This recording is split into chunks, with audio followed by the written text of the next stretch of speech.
Hi, and welcome to Elise Talks. So I want to begin with a question. How long is too long to stay in a bad work situation or life situation?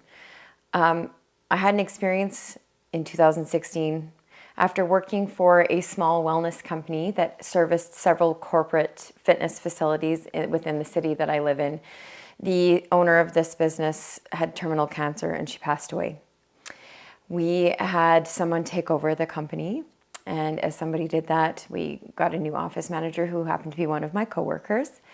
And I felt, for myself personally, I was like, well, this is pretty good. It's been a fairly seamless transition. We had been at this particular facility since the day the doors opened, so there was a lot of ownership and connection to the users and to the company itself. Within the first month to 6 weeks of this transition, this new office manager, who, like I said, had been one of my coworkers previously, began to make some changes, and some things started to happen that I felt a little awkward about. She cut my pay. She changed the format on classes without giving me any options. She began to do strange things like stand at the studio door when I was teaching and stare, or come in and sit on a spin bike when I was teaching spin and actually have a conversation with people on either side of her. And at one point, she actually told me that I was never allowed to move anything in a studio or in our storage room, where I would keep my winter coat and boots when I came into work without asking her permission. To say that things became a little adversarial would be an understatement and incredibly awkward.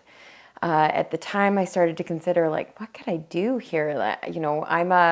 I'm a fixer. It's true. It's something that's in my personality. Certainly we can fix this. We can adjust, and we'll sort it all out, and everybody will be happy. I approached the new owner of this wellness company and said, can I meet with you? There's some things happening that I'm uncomfortable with. And he immediately shut me down. In fact, his exact words were, "I'm happy with what this person's doing." End of discussion. So I remember kind of feeling like, oh my gosh, what am I going to do? There's nobody really here to buffer. There's no one here to help me. Time went by. I realized as I was driving to work on a 2 days a week, I would go down and had several hours of classes there, that I would get to the building and I'd realize I'd been clenching my teeth all the way there because I was anticipating struggle. I was awake at night, frustrated about it. It trickled out into the things around me and into my life. I remember thinking too, I would go in to teach, and my job, we're happy people. We're people that provide good energy and hype people up. And I would come in and be like, oh man, I am pouring from an empty cup here. This is becoming more and more and more of a struggle. And finally, after some serious thought, I realized I was going to have to give my notice and quit this job. So let me give you some circumstances around that. This particular job made up a third of my income.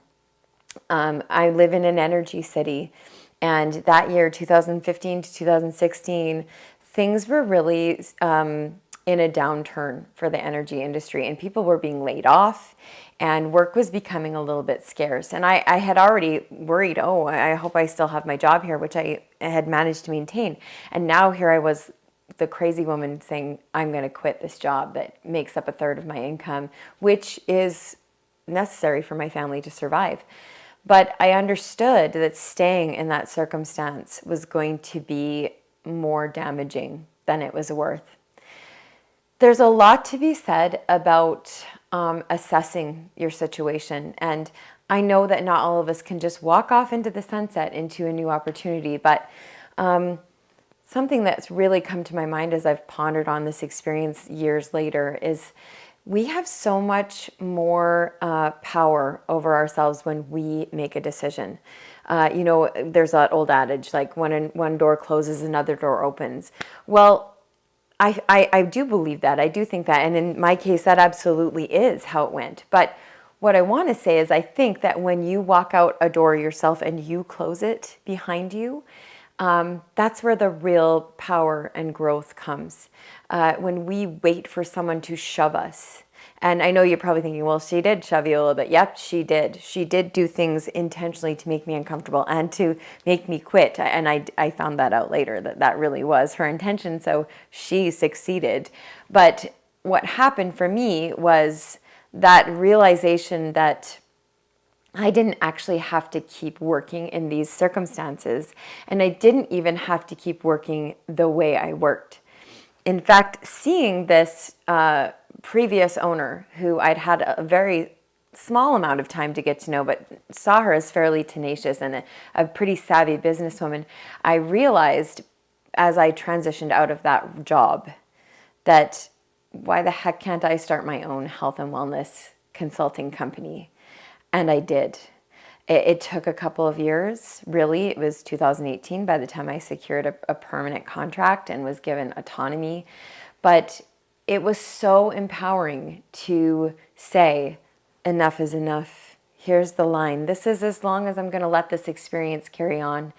And I don't have to keep doing it the way I'm doing it. I actually have skills and ability and experience and contacts, and I did in my industry, to go out and say, hey, guess what? I'm doing this. Have you got any work, or are you interested? How long is too long? If it's weighing you down, if it's cutting you up inside, if it affects your sleep, if you have made every effort to remedy something and you can't fix it, and no one is willing to hop in and be part of that correcting process, that's the time. That's where you go. And go with power. Go with that forward motion, that vision of what's ahead of you, about how you want it to be, how you want it to be different, how you want it to be better, how you want it to be yours. Make that movement. Close the door behind you yourself. Open the bigger and better door and have that experience. And don't wait. Just do it. I hope this was of value to you. Questions, comments, feedback, experiences. I'm always happy to hear the impact in your life that some of these things have had, or experiences that you've had. We grow and we share. So thanks for joining me. Have a great day, and we'll see you soon.